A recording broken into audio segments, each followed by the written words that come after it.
Penny Jake, the tribe has spoken. Fuck you, Kevin. Aw, fuck you too, sweetie.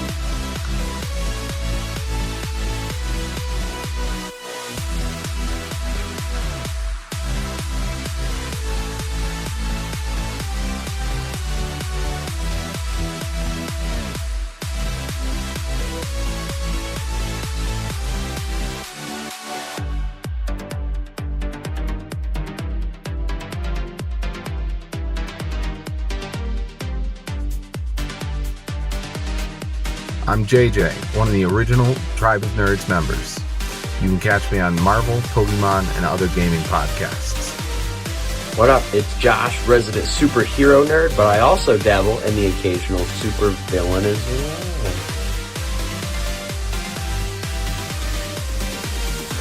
Some may know me as the Chaos Gremlin, but really I'm just Joe King. Pikachu, use Volt Tackle! Good job, Pikachu!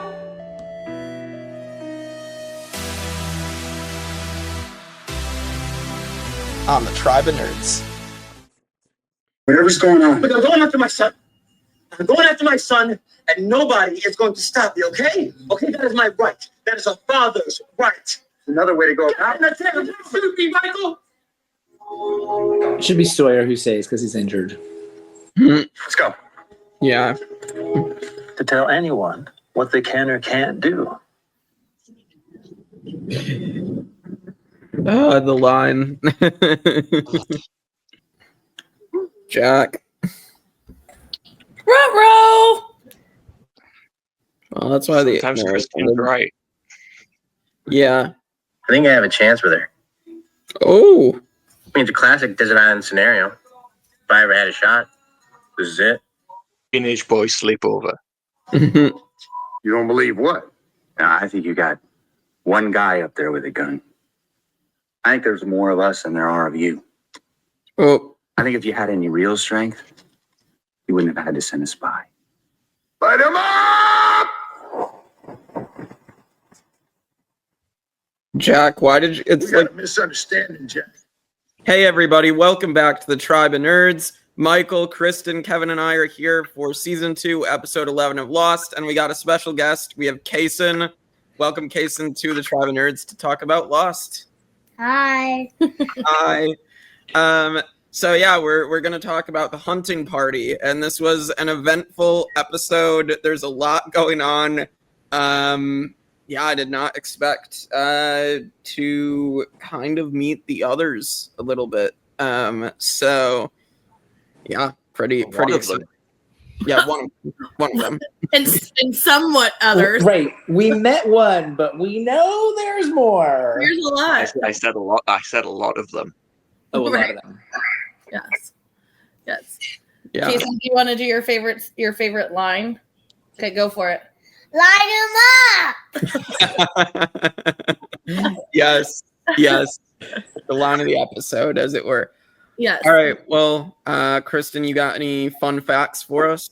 I do. Actually, a couple of them that are like, wow. Like, it's actually, some of them are funny. But I'm going to go to the numbers first. So we heard that Sun said, somebody told me what to do for 4 years. So, of course, that's our 4.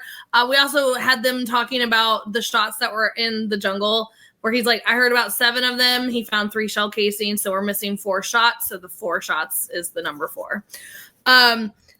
This is, you mentioned, Jake, this is the 11th episode of season 2. Jack, or should we say Matthew Fox, and Julie Bowen actually also were in another show on the 11th episode, which was Party of 5. Oh. But it was just interesting that it happened to be the 11th episode on both of them. Fun fact there. This one made me laugh. Honestly, I don't know where it came from, and now I really am going to have to go back and listen to this one. At the very end, when Jack walks up to Ana Lucia, she's there with Vincent, he says, I see you made a new friend. And somebody who has their mic on said, not really. It made me laugh so bad. I'm definitely going back to listen to that one. Yeah, now I want to go catch that. Yeah. So like a cameraman said it? like whoever, somebody that's mic'd up. So whether it was like another actor off screen or a crew member or whatever, but you hear them say not really, which is hilarious. Maybe it was Vincent. Maybe it was Vincent. Yeah, it was Like, Vincent. we're not friends, bro. I don't like her. Yeah, what if it's Vincent's like handler? Yeah. No, Vincent's been stuck with Shannon and now Anna Lucia. So I know, poor Vincent's getting a raw end of the deal here. Like, it's horrible. Vincent loved Shannon. Poor Vincent. Yeah, so that's all I have for fun facts. Are we ready to jump into the episode? let's do it. All right. We open up yet again with a flashback. So another back-to-back flashback opener. This is Jack and his dad. Good old Christian Shepherd is back. They're very like studying these, like obviously spinal MRIs and things like that and x-rays. They're whispering, and then all of a sudden out of nowhere we have two people sitting there going, you don't need to talk in whispers. And they are obviously the patients that we know is going to be the dad and his daughter. This is a very extremely difficult surgery. Christian Shepherd is like, yeah, this ain't gonna, like, no bueno. It's not happening. Like, this is not gonna go down. And a big, huge cut to the ego. She goes, we didn't come here for you. We came for Jack. And it's obviously a moment where Jack is kind of taken aback because, and we do find out too in this episode that this is where Jack is chief resident, and then obviously dad is chief of surgery. So to basically say, I don't want the chief of surgery, it's kind of a downgrade. Like, that's when you know. But they have heard, obviously, the miracle that he did with his wife, Julie Bowen, and how he got her to walk again. Christian, of course, goes into, like, this is, it's kind of a different situation here. That was a whole different, like, ball game. And she's like, we don't care. We want you to at least try. And everybody kind of looks at Jack. What are you going to do? And he goes, I guess I'll try. And Christian's like, shit. And they're like, yay, thank you for trying. That leaves us over to the island where Jack is woken up by a sound. It kind of startles him. He goes out to find, where's Locke? We don't know. He finds Locke in the armory there on the ground, unconscious. He goes in to check on him. Michael comes up right behind him pointing a gun. Michael is on a mission, and they have this like banter back and forth. He's like, I am definitely like, no, I'm going after Walt. You're not stopping me. Jack's like, what are you going to do? Shoot me? He's like, I'm going to shoot your computer. Like, he's like, I'm not bluffing. Leave me alone. Let me go. He locks them in there. To which, of course, Locke wakes up and he goes, what about the button? Which, I mean, fine, sure. We know that this is our mission now, but like, you just got hit in the head by Michael with a gun. Let's talk about those things. What are we going to do? They then do realize that they are supposed to be the only ones down there. And he mentions, we better hope Sawyer comes and changes his Band-Aid. Well, thank God for Kate that's looking out. And she's like, let's go change your dressing. Did Kristin just say thank God for Kate? For a moment. Let me pull up my calendar app real quick while you keep talking so I can It'll get worse. Don't worry, Kevin, it'll get worse. It's gonna get bad. It's gonna get bad. So don't even that's like a very small one. Also, I'd like to take the moment to talk about how adorable and hot Sawyer is. I don't think I've mentioned that yet. With that, he's literally asleep. He was beautiful in that moment.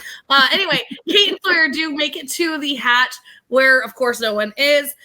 They find them locked away. Kate goes and takes care of the button while Sawyer is letting them out of the armory.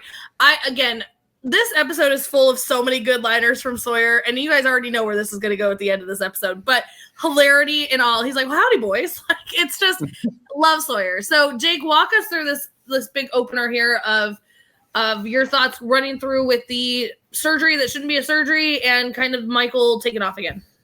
I mean, it makes sense that other people would hear about this amazing thing that Jack did because it's unheard of to have this miracle happen in that way. So it makes sense that other people would try searching for Jack and trying to get him to help them. So wasn't at all surprised by that. And then, of course, like the Michael of it all, where he's going after Walt, which makes sense. I feel like Michael has been, I mean, obviously he's been wanting to do it since Walt got taken, and he tried to go do it in season 2, episode 5, and so he's been waiting to go out again. But like the fact that he like locked Jack and Locke up in the closet, and like, you know, I found that interesting. I feel like Michael's like understandably so, but I feel like he's definitely started to lose it at this point, and so he's at this point taking extreme measures to he doesn't need to lock John Locke and Jack up in the closet. No, you can lock Locke in there. Put him in there. but he can but you know, he decides to do it and to go search for Walt. So nobody tries to stop him, although of course, you know, they're going to try to stop him. And so but yeah, that's kind of my thoughts on the beginning of this episode. Kevin, are you going to go straight into your Locke hate, or are you going to let Michael have a Locke moment? No, like you go ahead. Locke is going to get his own comeuppance. It's fine. Like Locke does the work for me in this scene. I don't have to do anything. Go ahead, Michael. Pretty MVP in this episode. Looks fantastic. Can't wait to get into it. On the flashback stuff, I'll be honest, I've got next to nothing to say about the flashback. I think, like we talked about the 23rd Star, how the flashback and the on island stuff was equally brilliant. To me, this is all on island, and then the flashback in this episode doesn't really do much for me, apart from there's a powerful scene at the end. But the rest of the stuff, I'm like, we've seen Jack being amazing doing surgeries. Like, I don't really have much on that. The stuff on the island with Locke and Jack, I just love. Those two together are so good. And just Locke's just walking up, probably has a concussion. Jack briefly checks on him and then is immediately dumping on the guy. When he's like, let's go through the vent. He's like, I welded it shut. He's like, that's a good idea, John. Exactly. He didn't want people climbing in to get the guns. It makes sense. He didn't see this coming. Go ahead, Kevin. I don't think I have to say anything. I think Locke did all the work for me. He obviously took it upon himself to lock all these up because he is Locke and he knows everything. So he secured the room, secured the guns by himself, didn't tell anyone what he was doing, and now he's trapped in there. That was a good idea last episode. I said it should have been a team decision. So like Jack shouldn't have been surprised to find out that it was bolted shut, and like more people should, like, it shouldn't just be he makes all the decisions because he knows all. But whatever. I've said that before. I'll say it again. And it bit him in the butt for himself this time. So I don't have to say anything. Like, good job, Locke. You got yourself locked in a closet. And then, yeah, I mean, the flashback, this isn't the strongest flashback. I feel like I'm probably going to have to do some Jack defense this episode. You think? Okay. I think the through line here with Jack on island and in the flashback is Jack wants to save everyone and thinks he can find a way to save everyone. Like, that is, like, he's like, okay, yeah, I can do it. It's always, yeah, I can do this. And then, like, when things fall apart because you can't do everything, they fall apart sometimes. But he wants to save this guy. He wants to do the surgery because, like, yeah, let's save him. And it doesn't always work. I do feel bad for how much work Jack puts in. Like, he is committed to his job. If only he was more committed to his marriage, maybe things would have worked out differently. But like, he's super committed to his job. Yeah. Casen, help out Michael and Kevin here. Are you on Team Michael, who's defending Locke, or are you on Team Kevin defending Jack? Kevin. You're defending Jack over here? Michael, we bring in a guest. Thanks, Casen. Happy to have you on the team. You're still alone. You're still alone, Michael. I'm so sorry. Yeah, I mean, honestly, I think in this moment, yeah, I agree with you guys. These flashbacks are kind of on the lower end for me. You guys talked about kind of the island stuff, so I'm going to keep going here. we have the daughter kind of discussing with Jack, like he's there in the hospital room. He's looking over paperwork. She's like, "You've been like running tests forever. Like, when are we gonna do this? Like, what's happening?" He is explaining that he's thorough. She brings up the fact that he did marry that miracle that he performed, and then she brings up she's okay with you being out until 4:30 in the morning. He's like, "Oh shit, okay, time to go home." And with that, I mean, she runs or he leaves, and she's like, "Okay, see you later, I guess." And he heads home. She is already awake, and she's like, "Hey, how's it going?" And he's like, "Oh, yeah, about that. So sorry." She's kind of somewhat understanding in this moment, but then gets up out of bed. He goes, "Where are you going?" She's going to the gym. She's living her life. Just because you came home at 4:30 does not mean she is stopping what she does. She does come to Jack and let him know that they had a scare. She was late, but she is not pregnant. He wants to talk. She's like, "What's there to talk about? Like, we don't talk. Like, this is not our thing." Obviously, they are not this happy, lovely marriage that we've seen here. We are starting to see the cracks and the unraveling of this. Leading us back to the island where Jack has decided that we are all going to go out and track Michael. Why are we laughing? What did I do? The way you said it, Jack has decided we're all going to chase him down. After I was calling out Locke for Locke deciding to do things. Jack actually did not decide we're all going. Jack decided Kate was not going. Yeah, that's true. We started laughing, and it's literally my next line that Jack won't let Kate come. So until you distracted me, I would have gotten there. Jack does not let Kate come. He is very adamant. He's like, "You're not coming." She's like, "Yes, I am." He's like, "No, you're not. Not happening." We see that Sawyer is like, awkward. Okay. We do see them take off, but Jack or Sawyer does want to talk to Jack about this. Like, why? What'd she do to you? Why aren't you letting her come? He's like, "Nothing. I don't care. Whatever." This tension is, oh boy, this tension is rough. They are not happy. He's like, "Yeah, that's right. You love her." And Sawyer's like, "What? What are you talking about? Like, I mean, I don't understand why you're mad at me now all of a sudden, Jack. Like, calm down. I was just trying to ask a question." That's when Locke, good old Locke here, realizes they're heading north. They are trying, he's like, "This is weird. Something's not right." He's on a mission. He's going somewhere very different. We also see that Kate is over talking to Hurley. We know that she's taking off. She's not listening to Jack, because why does Kate listen to anybody except for herself? I told you it was coming around. I'm going to have to defend all these characters. God. Jesus Christ. I'll be with you on that one, Kevin.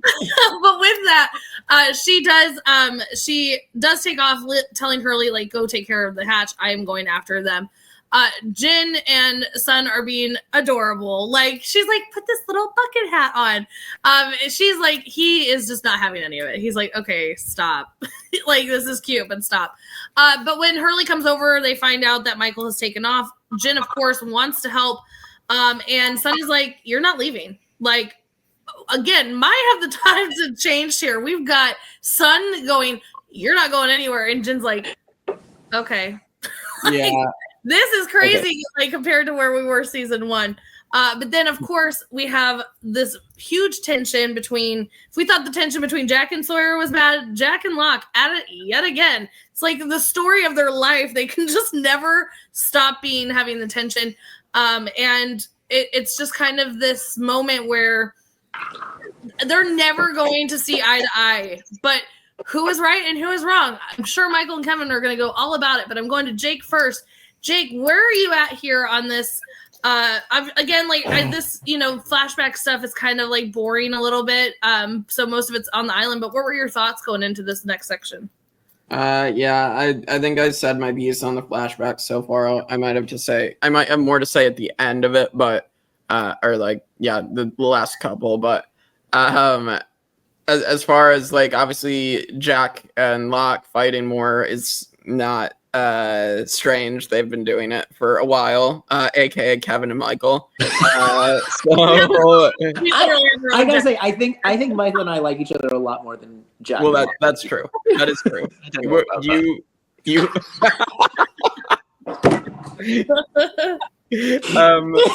Well, it's up to interpretation, but I think you both are still friends, as opposed to those two. But we have that going on, and then Jin and Sun. Yeah, it's crazy the character growth that Jin has gone through to where he's not a super angry man anymore. He is very much down to earth, and like you get these really fun moments like him wearing a bucket hat and and going shirtless a few episodes ago, and I feel like this is just a much better Jin than we had in season 1. So that's kind of my thoughts on this section so far. I like that it's like a kind of just an unspoken thing. It's not something that's really covered in the story. It's just a natural progression that you can just see that Jin he's moved past the stuff with Sun's father and in the life that he had before, and he's enjoying his life here on the island. Like, he calls Michael his friend. He went and introduced Sun to Anna Lucia last episode, and he's just living his best island life. It's like the island has changed him, and Sun has changed him back to the man he was. So yeah, it's so sweet, just those little scenes between Sun and Jin, and Jin and everyone, really. Every scene he has is just super wholesome. Yeah, I like how both of them, like, though I didn't like seeing them have their little split up. Like, she has grown to have more of a voice, and he has grown to listen to that voice. Yeah, like, it's not like she is now telling him what to do. Like, it's very much like they've both grown, and I just love them. Yeah, they're so good. They're so good. Do you love Jin and Sun? Jin. Jin is his favorite. He loves Jin. I mean, solid choice. Yeah, very solid. I mean, he's also my favorite a couple episodes ago too, but we won't go there. My kids in the room. On Jack and Locke as well. Jack and Sawyer, when they're having their little argument. I do love that Locke is like the dad, like at the head of the pack. Just, what are these two arguing about now? It's just, he's not involved in the conversation at all while they're just bickering. And yeah, the thing with Jack being like all bitter, and he's like, yeah, you love her. It's like, Sawyer doesn't even remember that happening. It's like, he said it when he was unconscious, and he's like, what do you mean? Yeah. That's my favorite part, because Sawyer is like, just literally like, I have zero idea why you're mad right now. I've got nothing for you. Right. Well, yeah, I think Jack just thinks he can save everyone, and like, he feels like he's been put in this position to save everyone. So like, he wants to protect Kate. Should he tell Kate she can't come? No, he shouldn't. Right? Like, yes, Kate is a tracker. Sawyer should have been the one to stay behind, because Sawyer's injured and needs to rest, and like, shouldn't be going. Like, he should say and push the button. They should use the extra tracker in Kate. But like, it very much comes from, he doesn't care if something happens to Sawyer. He wants to protect Kate, so Kate stay behind. Right? Like, I get where it comes from. And then I will always give credit where credit is due. Locke asking the question of, what is your plan? Jack doesn't have a plan. Jack just wants Michael to be back with them and be in a safe place, right? So like, he doesn't actually have a plan. And like, Locke is right to call him out for that. Like, and what are you going to do? How are you going to make him come back? Michael, put a timestamp in there. I mean, we've been here before. It's literally the exact lot. The same thing happened when Jack just went running off guns blazing, didn't know what direction he was going after Ethan, and Locke is trying to pick up the pieces, and now here we are again where Locke is trying to track. Locke is trying to pick up the pieces. At least four, I can't swear anymore. Started attacking Locke. When Locke is out there tracking and he's trying to help. Right. I do think Locke sometimes, like, the power goes to his head. But I mean, the question of like, what is your plan? Like, we catch up to him, we find him, then what? Jack has not thought about that. Jack hasn't thought about then what. Jack is just like, we need to go get him and bring him back to where we are, because that is a safe place. Like, yeah. So I mean, yes. Yeah, I agree with that. And yeah, then Jack and Sawyer are fighting, and then you get John Locke trying to get in the middle between the two of them, and then you get Sawyer giving some really good quips on John Locke. Well, we're gonna get to them all here coming up in the next section. Yeah. Anything that you have to say that from that moment of them tracking Michael and everybody fighting? I love Sawyer and Locke fighting. Sawyer and Locke didn't fight. I mean, Sawyer and Jack. Yeah. Yeah. I like how when when Jack said, "I think you're outnumbered." Oh, we're not there yet. What do you mean? We're not there yet. That's coming up. You can wait. He's so excited to get there. That's why he's like, this is the whole reason why. That's his favorite moment. He's like, I'm ready to talk about it. Yeah.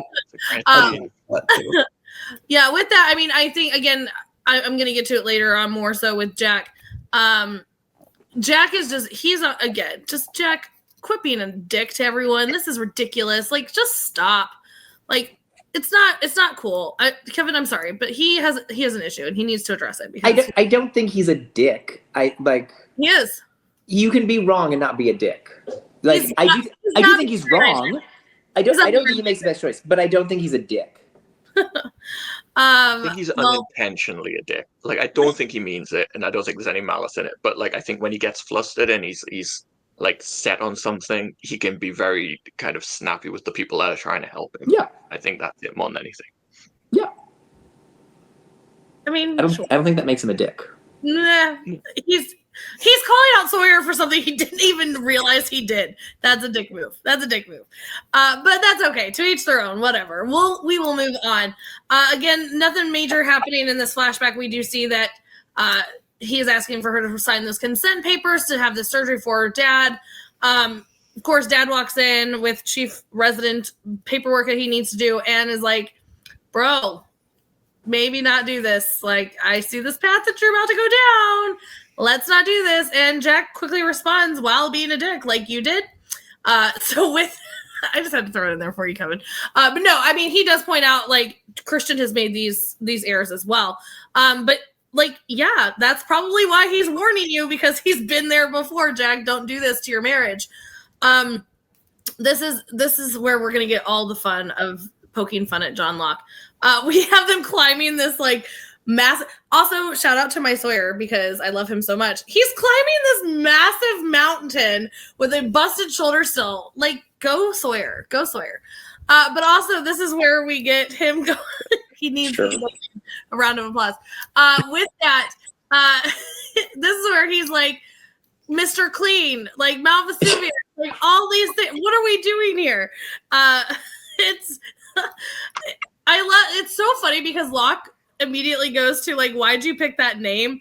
And you're like, he's asking him why he picked Mr. Clean. He's asking about the mountain. And Sawyer again comes back and be like, I thought you, of all people, would know, like, because you're old. He's like, no, like, why'd you pick Sawyer? Oh, Locke, we weren't talking about this. Is so not important right now. But it is to Locke. It is to Locke. He is very much interested in why James Ford and is now Sawyer not having any of it. He's like, what are you talking about? Thank you, Sawyer. What are you talking about? He's like, I have the manifest. Don't come for him. Don't come for him. No. I mean, Locke. Sawyer came for Locke, and Locke fired back like, right, you picked a fake name. Don't throw nicknames my way. I'll destroy you. But I mean, you see that Sawyer is literally not having this. He is not, like, he's like, we're not talking about this. Let's get back onto track.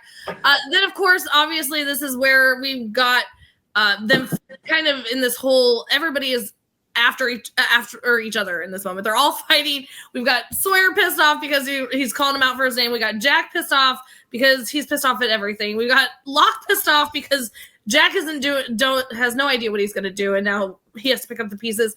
And out of nowhere, we hear gunshot, gunshot, gunshot, gunshot, and they're like, "Oh my god!" What does Jack do? So smart. Start screaming and running towards gunshot. Idiot. Dumb. Anyway, yelling for Michael and taking off. Jack is very much on his high horse, and he is sitting there this entire episode. And I think it's just, no, let's not. But this is where we have them kind of going, like, I heard like 7 shots. I do love that Locke was like trying to count. And he's like, okay, yeah, I guess 7. Sawyer instantly knew. He's like, you know that there's some backstory. We know a little bit with what Sawyer was doing. He's con artists and things like that.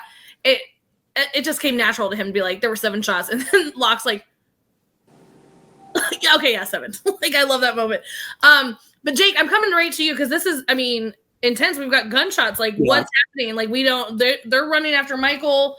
Obviously, we're gonna get to later on where there's a whole nother section of that they didn't even think was out here, but they are believing that it's Michael, and they're trying to help. So where were you at, Jake, in this? Yeah, this was crazy. I mean, I definitely am guessing it was Michael, but also as we're gonna get to the other scene shortly as well. I mean, we don't know the context of what was being shot at, who was being shot at. So it's very, very interesting, and for the fact that the shots are 7 times and they only find 3 shells, like it's very, very interesting. So I'm hoping we get something. I assume we're gonna get kind of clues as I guess now they're not gonna be following Michael because what just happened, but like I assume eventually we'll probably get something to explain what is going on from Michael's perspective. But I would just like to point out that there are many instances in the history of the world, modern history, long time, where people hear gunshots, they run towards them, and they're regarded as heroes. But in this instance, because Kristin wants to make me mad. No, like there are plenty of times in history where if someone runs in towards gunshots, they hear gunshots, they run towards them to try to save someone. It's a heroic action. Like I don't know why it makes him an idiot this time. Like he's trying to save someone. He's trying to save his friend. Sure. Yeah. Sure. That's what we'll go with. I mean, listen, is it this is what I would do? No, it's not what I would do. I would not run towards gunshots. Of course not. But like, does it make him an idiot? No. I mean, yes, it kind of does, but I'm sure. Reckless, I guess. I just think he's so hot-headed. Like he's so he gets fixated on something and he doesn't care. He just goes for what he's trying to achieve. And yeah, maybe don't do that. And like, I don't know. My thing about Josh kind of all over this episode, but I do love it. I mean, my thing about it though is like, first of all, you don't know what's happening with these gunshots. We've got gunshots happening. Maybe don't scream at Michael, to let people know you're there and then run towards the gunshots. Maybe like, let's go and find out what happened and sneak up to find out what happened. But this is where I mentioned that he is an idiot because he's sitting there screaming at the top of his lungs and is like, let's just announce that all of us are right here. That's a very smart decision. I'm Team Kristin on this one. I also agree. Like, it's kind of dumb to be alerting potential like enemies, like where you are, and just like I'm with Kristin on this one. Casen, are you Team Mommy or are you Team Wrong Kevin over here? Team Mommy. That's right, Team Mommy. Woo! Listen. Wait, can I say something? Yes, you can. All right, so if I was in that agree with me one time. If I was in that situation, I would get on the ground and I would crawl towards like a tree or something, and then tell everyone to get behind a person, and then just look if anyone else is there, and then stay quiet, and then like just keep running towards the camp. That way you could find Walt. See, out of the mouths of smart people, Listen, Jack, who was the idiot. I'm not saying that it was the best choice. I'm just saying there are plenty of times that we have seen this happen. People hear gunshots, they run towards them to try to save someone, and they don't get called an idiot. I mean, that's not what we're saying is the idiotic part, though. We're saying the idiotic part is announcing to everyone you're right there and then running towards the gunfire. He needs Michael to know that like he has backup. That's like someone hiding in the closet when a serial killer is in the house and saying, "I'm in here, serial killer, come find me." Right. I think it is a reasonable mistake to make. I don't think it's the right decision, but I think it's a reasonable mistake to make. Well, we'll let you die there on that high horse that Jack is sitting upon. With that, is there anything else that we want to discuss before we move on? Let's get to the good stuff. I know. Let's get to the good stuff. All right. Casen's favorite part is coming up. Here we go. We do get to our flashback. Again, we see that this is the aftermath of the surgery. Jack is very upset. But we hear him say, I got it. Like, I was successful in this surgery. I was good. And we hear Kristin say, dude, the guy was old and his heart gave out. So we know that he didn't die because of the surgery. Like, Jack was successful. It was because he was in surgery for a long extended amount of time and his heart just gave out. I can't imagine how frustrating that would be from anybody's standpoint of just like, I did it. I did what I was supposed to do. He couldn't just freaking like hold on while we took him off anesthesia. You know, the frustration behind that. And he's like, I got to go talk to his daughter. And Kristin's like, already did that. I sent her home. No, we don't need to talk to her. And Jack is pissed. He's like, I should have talked to her. Probably not. We already know that there's a little sexual tension here and we should not be doing that. But lo and behold, he leaves the hospital and who is out there? Miss Gabriella. She was a little bit stalking him in the first place, so I was surprised. Like red flag number one. But again, I mean, she gets very little screen time here, and she like flawlessly makes us feel horribly bad for her. Like, she played this off, the crying, everything. Well done, 100%.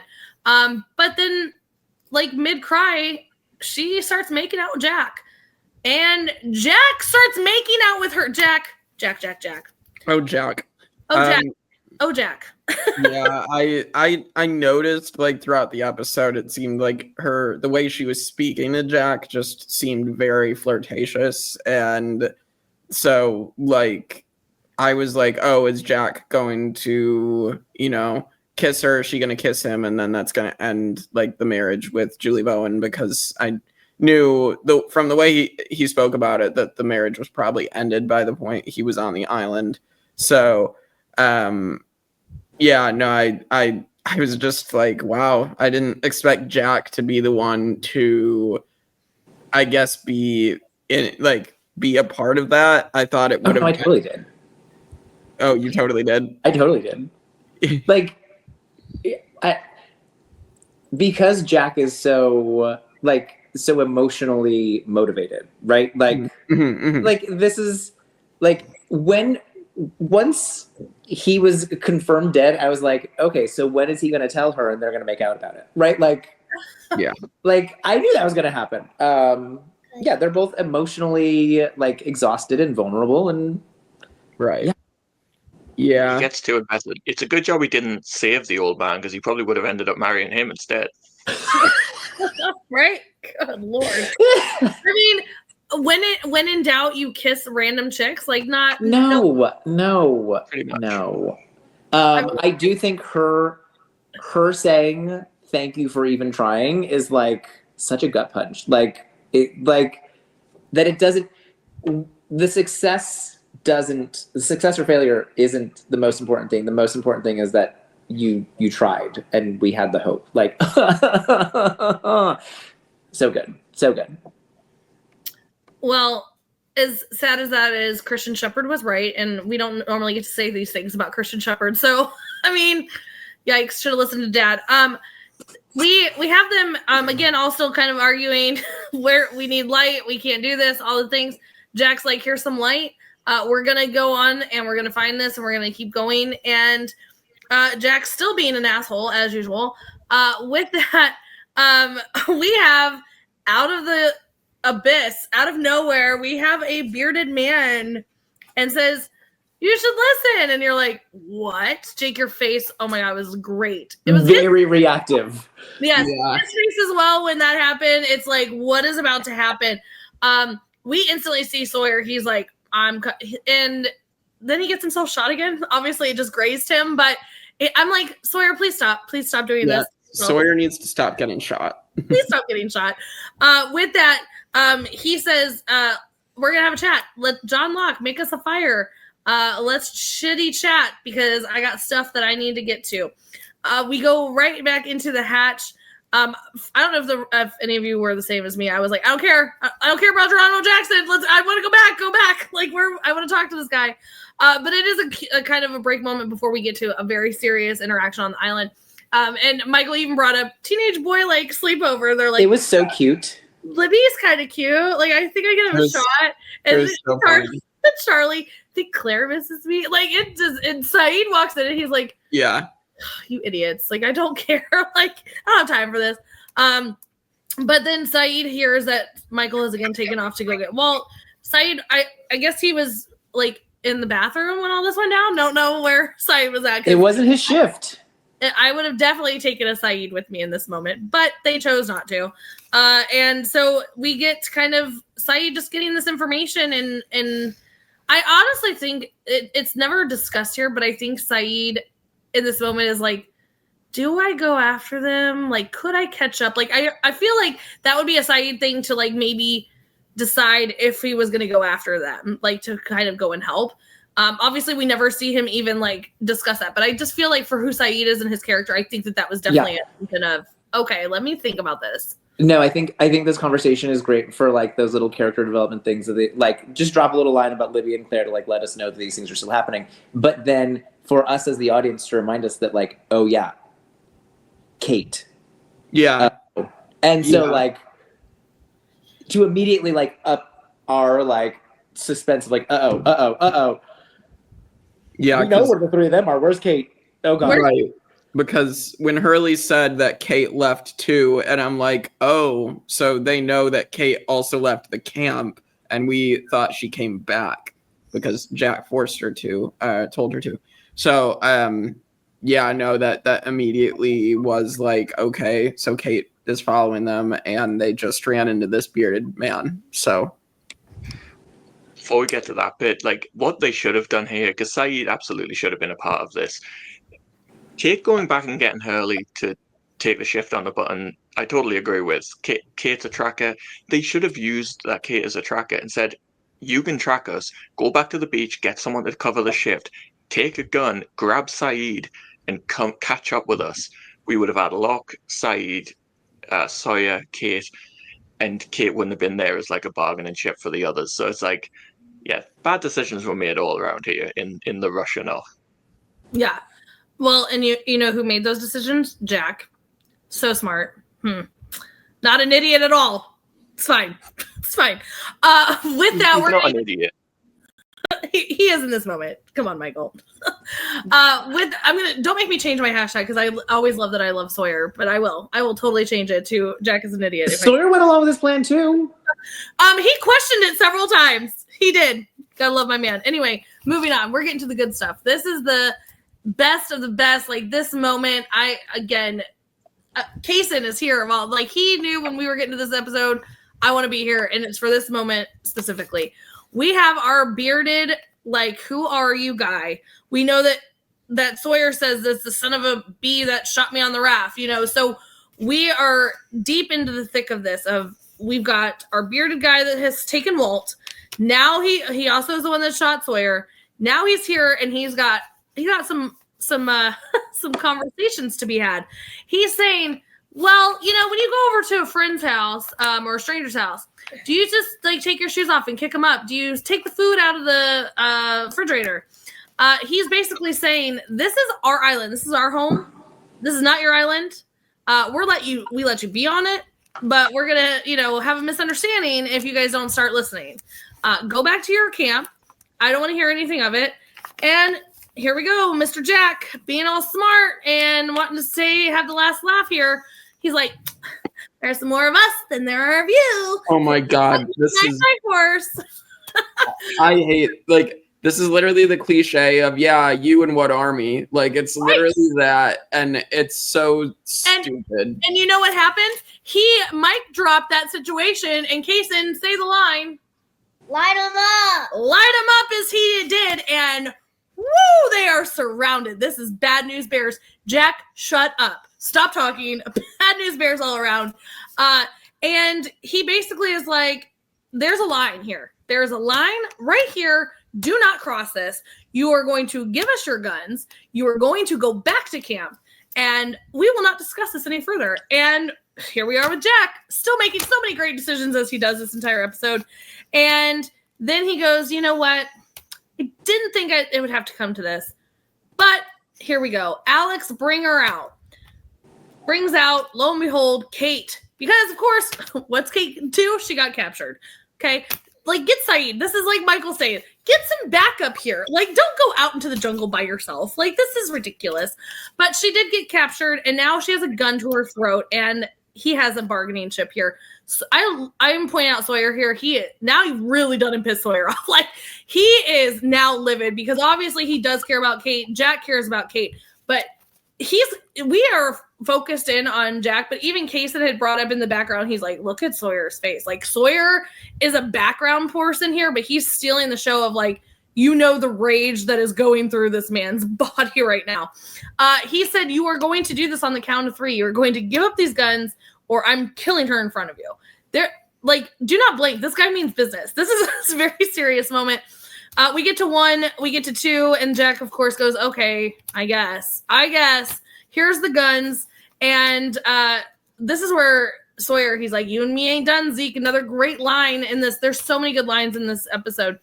But he's letting him know, I'm gonna remember this. First of all, you had me mad because he shot me on the raft.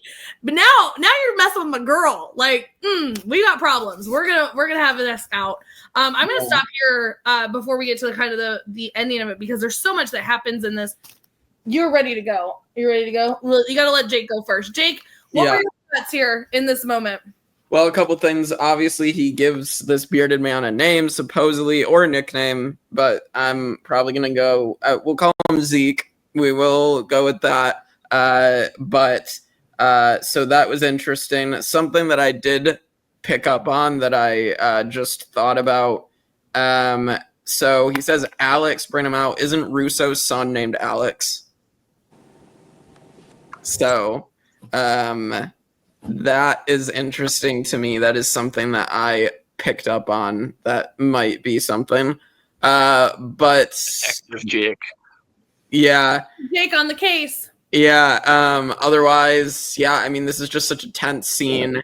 And like upping the stakes immediately for both Jack and Sawyer. Really good job. Really well done. And for a second there, I'm like, are one of them going to be so dumb that they end up getting Kate killed because they don't want to back off and they're going to try? I was hoping. But then I'm like, they won't kill off Kate this soon. But obviously, you know, I mean, Kate has been more of an important character than obviously, let's say, you know, Shannon and Boone have been more in the background. So, you know, them dying early wasn't a shock as much as it would have been to kill Kate here. So, you know, I think it's good that they did not. I feel like some other shows that aren't as well written probably would have done something crazy like kill Kate, and then, you know, wouldn't have been good. So that's my thoughts on this moment. Really, really well done. All right, you're chomping at the bit. Your favorite scene of the show thus far. What are your thoughts on the light 'em up and them having to give up all their guns? Okay, can I say something about Jack? Say something about Jack. All right, so Jack loves to take he loves to take stuff far. He loves to see what happens. He loves to see who dies and who doesn't. He loves to take everything far. Unnecessary risks is what he's talking about because Jack is an idiot. Yep. High five. And then Sawyer over here standing in the back looking at Kate, looking at the bearded guy. And Sawyer's like, if you touch her, I'm going to. Mm-hmm. Yeah. He even says it too. And the guy tells him, shut up. If you touch a hair on her head, and he's like, shut up. Also, bearded man is like not having it either, but it's great. Okay. I'm going to talk about where he says light him up. Okay, light him up. Let's hear it. All right. So Jack loves to take stuff far. And he also loves to see what happens next. So he says, let's see if we're out of number. And he says, light them up. the show who's the boss of the island. And Jack is like, Kate's out. There's a gun to her. I need to do something. Sara's like, put the gun on the floor. And Jack does it, and they get Kate back, and the beard dude, he's like, okay, that's final. We're not gonna talk about it. Would you have rather they just fought so Kate could die? I would. No. Darn it. Yes, I'm on my own. I'm on my own on that one. Yes, all good points, Casen. He is definitely means business. I agree with you. Michael, Kevin. Does Kevin agree of me saying stuff about Jack? Do you agree with him talking about Jack? He's not going to. He's going to have a whole meltdown. Watch her. No, I don't understand. I don't understand hating Jack. Yeah, one guy in grubby clothes. He wasn't there in the tail section when people got taken. He's never seen any more than one at a time. So he's like, no, you don't scare me, right? Which is a reasonable response. No, I'm not going to be intimidated by you, right? No, I'm getting my friend back. You don't scare me. And then it turns out he's wrong. He's wrong, but he had no reason to think he was wrong before that. And I mean, yeah, he does eventually relent and don't shoot Kate. But you have to he's the leader of trying to protect this entire group of people. He has to try to think through everything in the count of 2. If I give up these guns, these people have guns, then we don't have as many. What if they come after? He has to run through all of that in 2 seconds, because they made him the leader. Not because he said, I can do this, but because they said, we need a leader and you're a doctor, so you should be the leader. So, he can be wrong, right? He is wrong sometimes. He is wrong several times in this episode, but, it doesn't mean he's an idiot. These are all reasonable mistakes for a person in his position to make. Yeah, but I can also agree on Law, Kate. On what? On Law, Kate. Unlock? Yeah, I can. The Lock, Kate? Yeah. Oh, the Lock, Kate. I thought you said Lock. No, I mean, the Lock doesn't really do anything in this part. It's fine. He's just kind of there to be I think we should give up the guns, Jack. And Jack's like, no. And then he's like, all right. Yeah, I guess we should. I do love this moment, and I know Michael's going to get to it because I was going to bring it up. Locke, basically, he's the new Shannon. He's completely useless in this moment. That's... She gets run. Do you even watch the show? What are you talking about? So this is she just wants to make all of us mad, Michael. She just wants It's my job. Go ahead, Michael. Jack escalates the situation and fails by making it way worse than it has to be. When Zeke, as we're going to call him, comes out and he says, I want to have a conversation, Locke sits down and he asks him, how do you know our names? And he goes to answer him and Jack goes barreling in.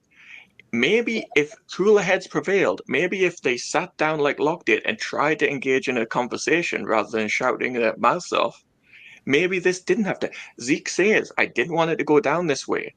Jack forced that agenda because he can't control his emotions in that situation. Locke was the one being more of a leader in that moment, but he was overruled and he was talked over. I don't say that Locke did nothing. He had the right approach, and Saeed would have had that approach. Right. Well, Saeed probably would have done some torturing, but... Right. I mean, Saeed is a torturer for the Republican Guard, so he's going to be able to keep his cool a little easier in these situations than a doctor who has probably not spent a lot of time holding a gun before or had one held at him many times in his life. Jack does make the wrong decision, but I think, within the context of what knowledge he has, it's a reasonable wrong decision to make. Sure. One last thing on Zeke. I will say, like, I love a good villain, and man, he steals the episode in this scene. He is so good. Like, again, we talked about with Ethan, this kind of intimidating, imposing figure that, like, who the hell is he? And now we've lost Ethan. Goodwin was a different kind of other. He's a bit more charming and normal. And now this guy is just, again, one step above, where it's like he's got these people with him. He seems very in control. He's very confident. He just walks up, you know, he could have just got shot straight away, but he's in control of the situation, and it's such a good performance. I love this scene. It's one of the iconic Lost moments. Yeah, 100%. I mean, it is so powerful. I love Zeke in this moment. Like, it's like he's always delivering these, like, you didn't think that it could get worse, and it's him making it worse. Like, we've got him, he's like, oh, how funny we found you guys. We're gonna need to take the boy. This one, he's like, yeah, you guys are not, this is our island. Light him up, Jack. It's like, you're an idiot. Again, sorry, you're an idiot. And we have the upper hand. But with that, Zeke he's amazing at any time we've seen him on screen. And we've seen this where it's kind of like a Rose situation. We don't see him hardly ever, but when they show up, they're showing up in a huge, impactful way. With that, getting to the end here of this episode, we do see that Jin and Sun, he could not sleep. He is very upset that Sun told him what to do. But I think that this is such a beautiful moment between these two, because this was not their relationship not so long ago. Jack mentions that they've been on the island 50 days at this point. So that, I mean, 50 days is a long time, but it's also not a huge time for, like, Jin to do a complete 180 here. And so she's like, well, I was told what to do, and I didn't. And he's like, yeah, you probably wouldn't have liked it. I didn't like it for like 5 seconds. So I'm sorry. Like, I'm glad we love each other. Let's move on. With that, we see the trek home. Jack and Kate, he is all kinds of mad. He is so much. She's trying to apologize. He wants to hear nothing of it. Also, it's interesting because, like, this could be a what if Jake situation of what if Kate didn't go after them? What happens here if they don't have that leverage of pulling Kate out? Do we get into a full on, like, gun battle at this moment? We do know that they did have guns because they shot Sawyer. So, could Kate have just saved all their butts by getting captured? Or is this something that they could have come out on top and found Michael? We did bring, we didn't really bring this up, but they want to know where Michael is. And Zeke's like, don't worry, he won't find us. So, like, they obviously know they have got this figured out. We know that Sawyer brought up, they took Cindy a mile away from their camp. Like, they are out there. Like, and this is a good point of Zeke, like, bringing this up. Like, we know what you guys are doing. Don't mess around in our island. Kate and him, just there's no reconciling. He doesn't even acknowledge her. She's like, can you talk to me for a second? He wants nothing to do with her. He's still being his hothead self. But it takes us back to our flashback here where Jack comes home after making out with Gabriella. He has missed dinner. Julie Bowen is just, how was the surgery? Oh, he died. Okay, that sucks. Let me go do the dishes. She's in a whole nother moment here. Then she brings up Gabriella. How's the daughter? Jack immediately goes, yeah, I kissed her. Well, she kissed me first, and then I kissed her back. And she stops doing the dishes. She's like, okay. Jack, what are we going to do with you? To where Jack immediately goes into, I'm going to stop working as much. I don't like what's happening to us. I'm so sorry. Like, instant, like, I did something wrong and let me try to overcompensate for this. To which she replies, I've been seeing somebody and I'm leaving you. It's like, oh, whoopsie. There's no fixing this. She's leaving him for Ty Burrell, Modern Family. That's exactly what's happening. Yeah. What's happening. That is indeed who she was seeing. So yeah, we do know that this is, we know, Jack had mentioned that he, wasn't married anymore earlier on. This is obviously the end or the start to the end of their relationship here. And I mean, obviously she was cheating first. It's all of us like hating on Jack in that moment of kissing Gabriella. But I guess like Michael brought up, go see if Gabriella got on the plane. Have a good night. That's what I would do. With that, though, we get back to the island with our montages of, if you will, not this one's not as long. Locke. Like, poor Charlie. I'm so over him. this little like listen. This is where Kevin and I will side. Poor Charlie. Again, Charlie has always been there. She has now kicked him out of the house, and here comes Locke over there, and she's like, "What are you doing with your?" I'm over Claire too. I hate her too in this moment. But Claire issue, not a Locke issue. Locke is just saying hello. It's a Locke issue. It's not. all the issues. It's all the issues. We do see.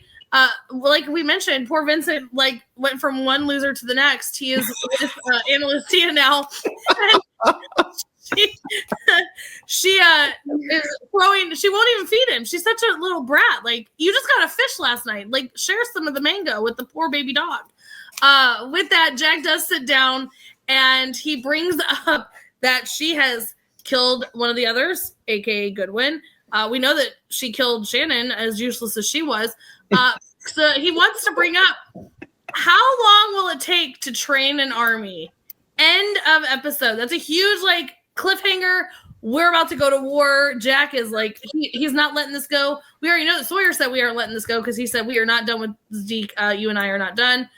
So there, we are about to see a massive fight, a breakout on the island. So Jake, where are you at here on this moment? And yes, of course, I will always still find a way to bring up Shannon. You're welcome. Yeah, this was just a hype way to end it, like with a call to war, and like I think just like everything that is built up to now is now getting the payoff, and I think it's gonna be super exciting to see what happens from here on out. And yeah, and then I don't have anything more to say on Claire Dunphy leaving for Phil Dunphy. But yeah, that's where I'm at. I'm super excited to see this war between the others and the survivors of Flight A15. Yeah, it's like, I mean, we're coming up on the halfway point of season 2 now, and this feels like a tipping point of like the others have been this background threat, but there's always been something else going on. They had Ethan and they dealt with him. You know, they've only just recently found out everything that happened on the raft, and now the others are back in a much bigger capacity than what we've seen up to now. And Jack's like, no, this has to be our focus now. We're at war with these people. They've threatened us. Michael's gone. They've still got Walt. So yeah, I think it's such a great way to end the episode of like, I can't wait to see them training Rose and Bernard how to go to war, put them on the front line. Rose and Bernard. Rose doesn't need any training, all right? I was gonna say Rose is already a Jedi, so yeah, she's what's like a sergeant, a general Rose. She's gonna be teaching everybody else. Yeah, yeah. I think that's a great ending line of like, all right, how long will it take to raise an army? Like.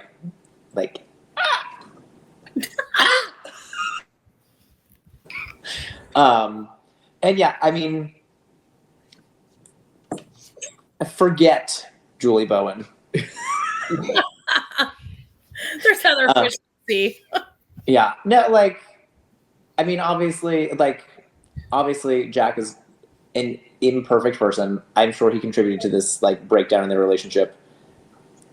She could have said something like she's literally to the point of having a relationship with someone else.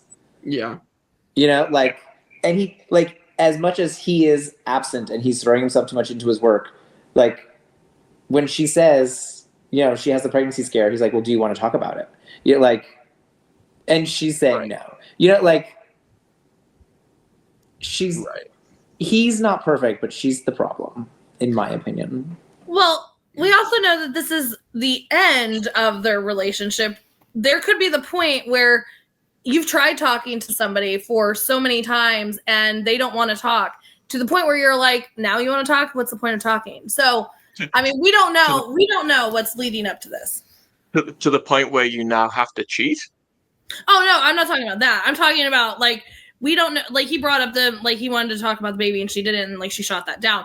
We don't know what has led up to this of where, the talking is, like, what's the point of talking anymore? We've tried. You know what I mean? So we don't know I understand that argument. I'm well aware of it. I understand his role. It's a relationship. It's two people. I do feel bad for Jack in that moment because, like, he acted out of impulse. He was in an emotional state. She kissed him, and he kind of, briefly let into it, and then immediately went and told, his wife that this happened. Like, I'm sorry, we're going to be okay. And then she's like, "Oh, I've been cheating on you for months." Yeah, no, I'm not. I definitely, again, that is definitely not okay. Like, just, you know what I mean? Like, if that's the case, then just be done, which is what she is. She's like, okay, I'm done now. I just was pointing out, like, yes, in this moment, we're showing that she doesn't want to talk. And so I was just bringing up the point that we don't know what's leading up to this because this is obviously when she leaves. So, yeah. But yeah, that is the end of the episode. Anything you want to talk about with the army? All excited for a war? Excited for the fight, the battle. Without spoilers. Without spoilers. That's hard for him. That's why he's like, let me not. Yeah. We'll get to your favorite part that you've been wanting to do. Let's get to our least favorite and favorite characters and then our rankings. He's been so excited to do this. So think while they go through it. Yeah. Jake starts off. All right. Favorite. Michael's already turned his camera off for this section. All right. I think for favorite, I'm gonna go with Sawyer, actually. He had some iconic lines. The Mr. Clean line is just too good. And then how, like, ready he is to fight for Kate. And then obviously, name dropping potentially or giving the nickname for Beardo. I'm surprised that wasn't the nickname, to be honest, but yeah, I'll go with Sawyer. And then least favorite, I mean, I could go with Jack. I assume Kristin is going to, but I'm gonna go with Julie Bowen, just because, yeah, I mean, she was already seeing another guy anyway, even before Jack, went all kissy with Gabriella. So yeah, I think Julie Bowen is good to be the least favorite for me. Kevin or Michael? Or do you want to go? Are you ready? Or are you still thinking? Okay, you're ready. All right, who's your favorite? I'm still thinking. Oh, he's still thinking. Never mind. Okay, sorry. Michael or Kevin? I mean, I'm going to say Jack is my favorite. I understand that Jack is imperfect. I'm well aware. Jack, I very much understand the Jack thought process. And yes, he's a hothead. And yes, he should stop sometimes and have a better plan. But, like, he has now performed 2 impossible surgeries. He has saved Sawyer's life twice, right? Like, true. He thinks he can do it all, right? And he can't, but he thinks that he can. And I understand that thought process. And I enjoy watching this character have that struggle. Like, and I get it. I understand it. So you don't have to, you can hate on Jack. That's fine. I like Jack. And my least favorite is, it's Sara. It's his wife. She says, my mom was here to help me pack. She was to the point of moving out and hadn't said anything. And right. That, ma'am, you need to be speaking up before this. So. I'm going to go, my favorite character of the episode is the true leader of the island, Locke, and my least favorite is Jack. Wow. I need to say anything. Locke had all the right instincts. Jack was a mess this episode. Terrible episode for Jack. Should have listened to Locke. Yeah. All right, Casen, you ready? Yeah. All right, who's your favorite? Locke. Least is... Michael, this is the only time you're ever going to get anyone to ever agree with you. Least is Jack. Yep, it's all choice. Choice.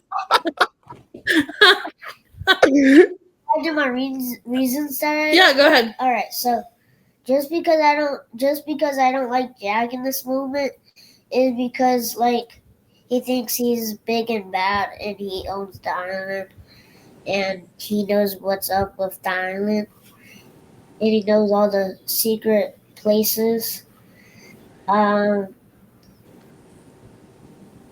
In my favorite, cause of Locke. I like Locke cause he's following the directions that the person gave him. That way, Kate doesn't get shot, or like Jack acting like, oh, she's not gonna get shot. Good solid choice. I agree. Yep. Excellent.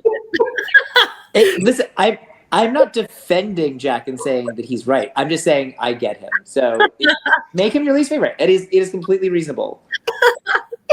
With that, my favorite, of course, is Sawyer because he is back to stealing the show with his quippy self and all of his yes. I don't care, Casen, get over it. I love Sawyer. We know.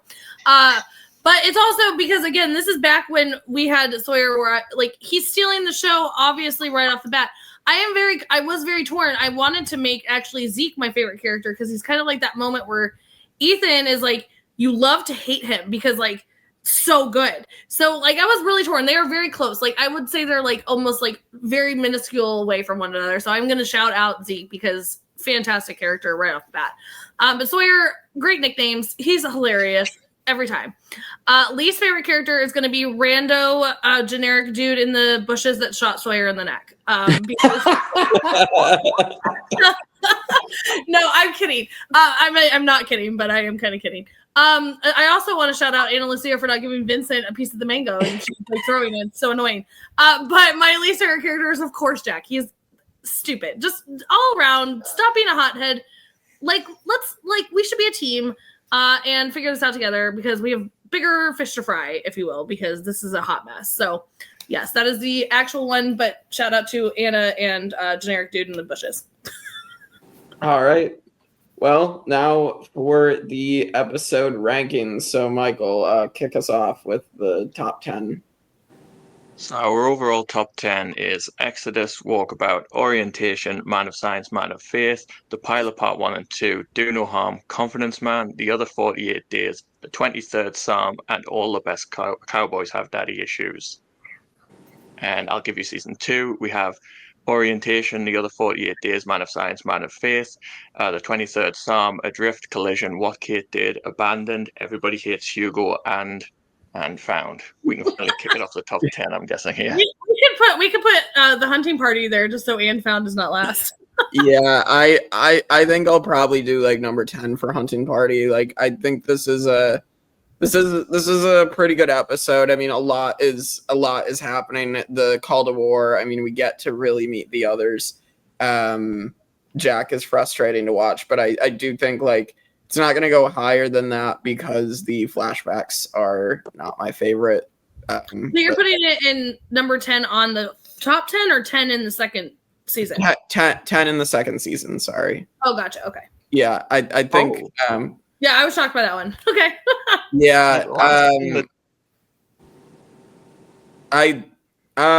Sorry. 10 overall. I'm trying to think... because second season, what was it again? Sorry, I'm trying to think. This is the 10th episode that we'll put. Right. The 11th episode. I realized that 10th overall. My bad. Yeah, that's what I meant.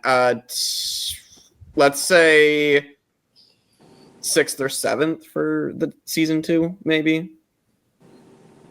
I'll say 6. We're taking all the best cowboys off. Is that what we're saying? Yeah, yes, that's what I meant to do. And then 10th overall. So okay, and then okay, gotcha. All right, Kevin. Yeah, I would say because the flashback is not great, it's not the most entertaining, but the light 'em up, they're surrounded is so good. Yeah. I think I have to put in the top 10, but I think I'm just at 10, just because the flashback is weaker, which would put it right below the last episode, right? Mm-hmm. So what place is that in season 2? Season 2, that would put it as the new number 5 above Collision and below the 23rd Psalm. Collision. So the new number 6. Sure. I think it's interesting that we're talking about the difference between like putting it in the top 10. Number 10 on that overall top 10 is All the Best Cowboys Have Daddy Issues, which is the episode where we fight Ethan. Right. So we have this one with the Zeke confrontation, and then we have We're another replacing Jack one episode other with the other. Yeah, I think All the Best Cowboys Have Daddy Issues is strong overall, but man, that last scene's so good. Like, I'm happy with it going there if that's the consensus. I think it's close. Casen, do you think that this episode breaks the top 10 of all the other episodes, like the pilot, Walkabout, the ones that Michael mentioned, or do you feel like it shouldn't make the top 10? Okay, so you like where Jake put it at number 10 on the top 10? Yeah, okay. And then where would you put it in the season 2, where everybody else has it in the middle? No, where would you put it? In the top. Number 1? I figured you'd say that. Just because it's his favorite. He literally was like, I have to do this for Light Him Up. I'm gonna be a little bit different here, but I'll happily be outnumbered here. We don't have to put it into consideration. I was not gonna put this in the top 10.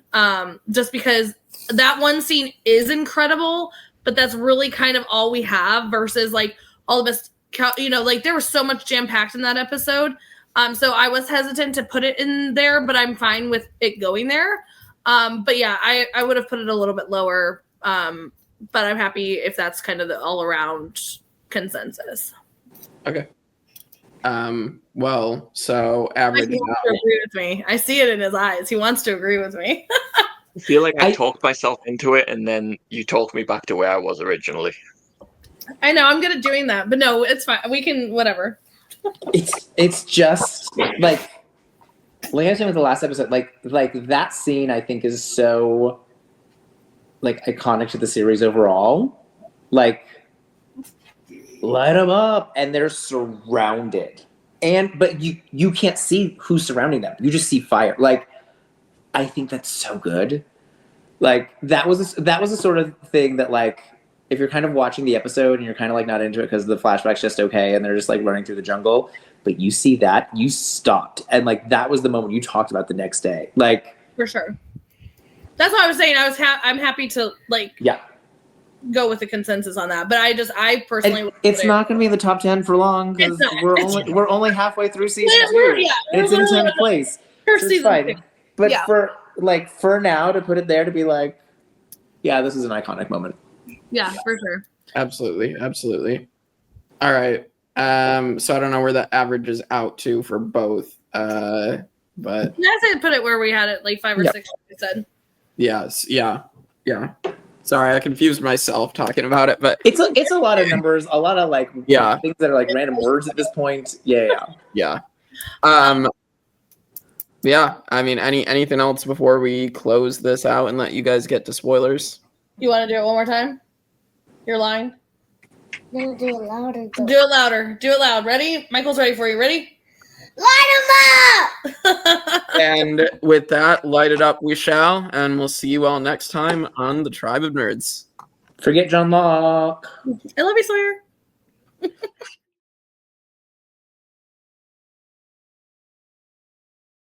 Hello, we are back for another Tribe of Nerds after Jake, the spoiler section. We go through the entire series of Lost, so get out. If you were on Jake's journey, or even if you were past Jake, but you are still not done with the show, get out. Get out. Yeah, hit the like, hit subscribe, and then leave. And Michael has not done a countdown, and it's because he's missed so many that he normally does my little whole thing, and he didn't do it for me. So I count down for 2. with that, also, we are here to talk about the hunting party. Man, oh man, we already know the big one up front here. Michael takes off after Walt. We are going to get the those couple days where Michael was at. We know that those gunfire is him coming up on them, and then the whole escaping. They capture Michael. He is actually there at the light him up moment off to the side there. So, in fact, they have him next to Kate and make him shut up because they don't want Kate to know that Michael was there. So, massive thing. And then, of course, Michael's gonna two for the rotom. It's not gonna be a good moment. So, poor Libby. I'm so sorry that you and Hurley are like having a little this adorable like teenage boy thing is so cute. It's so cute, and then it's short lived. I know. No mention of her and Lucia. Right. Both of those relationships in that cute little sleepover, they don't end well. They do not. Yeah. Well, that's not true. Charlie does get it eventually back. It takes some time. But it's not. Okay, but like he ends up dying. So like Listen, I try to forget about that. I think he swam out of the porthole. I don't want to talk about it. With that. He did. I am going to be in denial of that one forever because Desmond's vision was wrong. So I can he turned into a merman and he's down there swimming with Ariel. Sure. Let me have my moment. But yeah, I mean, that is the biggest moment of this episode that's leading into some major things for the end of season 2 here. Yeah. Michael killing Anna Lucia and Libby. Also, we're also going to find out soon. Go. We're also going to find out soon that those are costumes. They're actually like living in the barracks. Like right, they're running water. Like this is they're fine. You know, this big threatening guy Zeke is going to be Tom Friendly, the nicest other that there is, and he's like the nicest one too. He's so sweet. I love him. But also I want to discuss like how Ben decided to make him the leader of the others. Like what about Tom was like stick a beard on him and he's going to be the leader. You know what I mean? So that's a good job. Oh yeah, he's a loyal soldier. He does an amazing job. But also I was going to point out that this is not only are we going to see the end of Anna Lucia and Libby, but this is also going to be the end of season 2 where Michael turns over his friends for Walt. So it basically is Michael's doing anything to get Mike. Jack has a moment of considering not putting down the guns. Kate's going to die because he wants to save Michael, and Michael's just going to turn both of them in, along with Sawyer and Hurley. Well, Hurley for a minute, like a split second. Right, but like... split second. I love that he's like, Hurley, you're not wanted, but see ya. Thanks for walking across this massive island for me to just tell you you're not wanted. Right. Messed up. He had to deliver the message. I know, but it's just hilarious. But also, all of us cannot wait. This is like 4 episodes away from Ben, aka Henry Gale. So we are waiting for the moment he's the actual leader of the others. So, well, of the others, not the other others. Not the other others. Just the regular others. I can't. Like, can we like? If anyone ever tries to put Ben as their least favorite character, there is no other character on Lost that I will defend as much as I will defend Ben. So you're going to defend him when he blows up the freighter? Yep.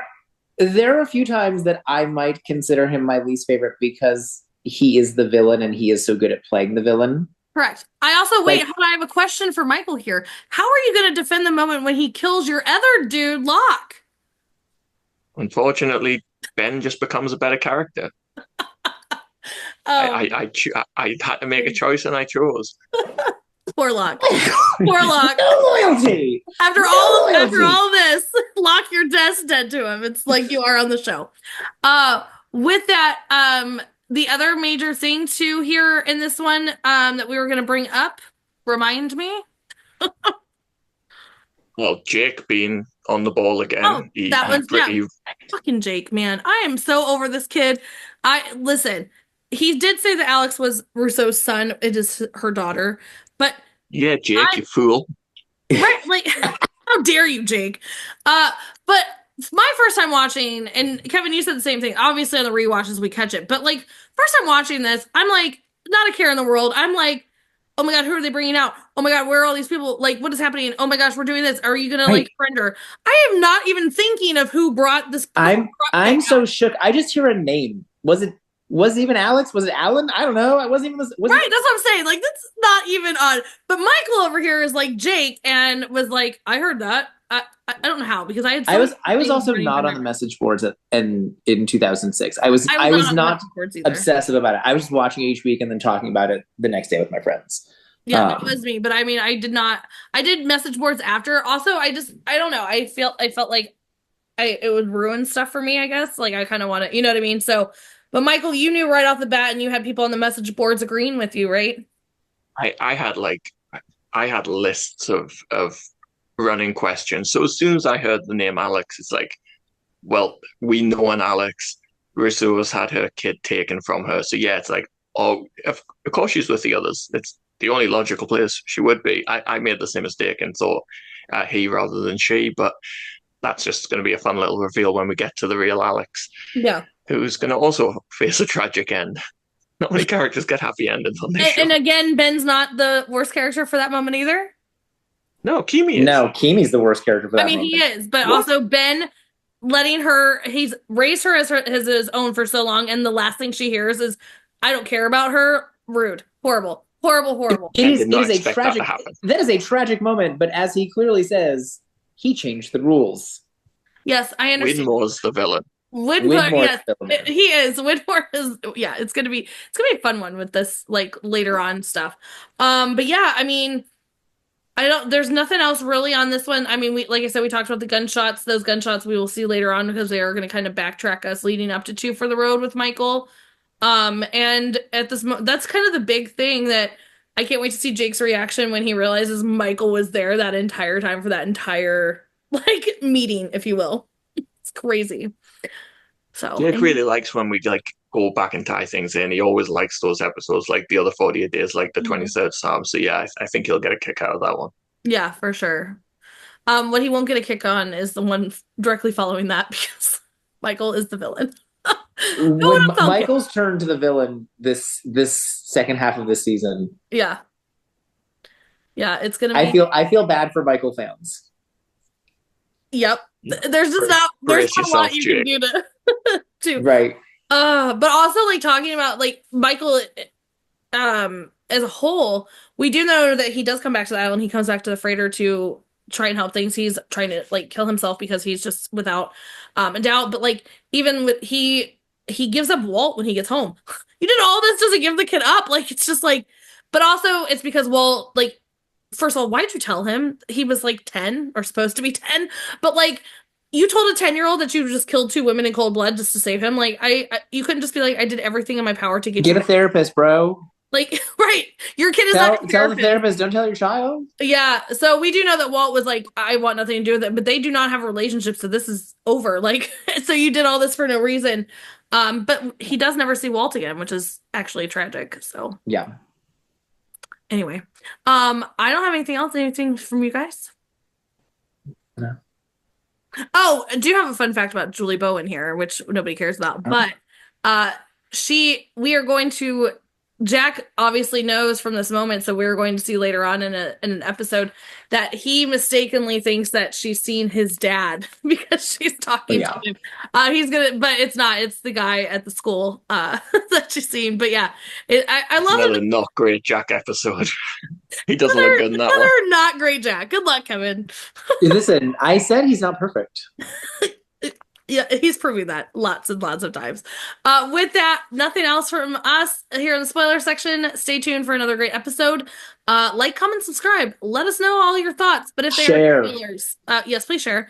But also, if they are spoilers, please put a spoiler in like 5,000 spaces, because we all love Jake, but that man cannot help himself. Even if it says spoiler, he will still continue reading. Enter.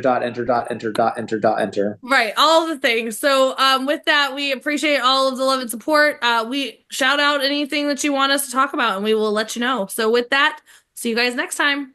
Bye.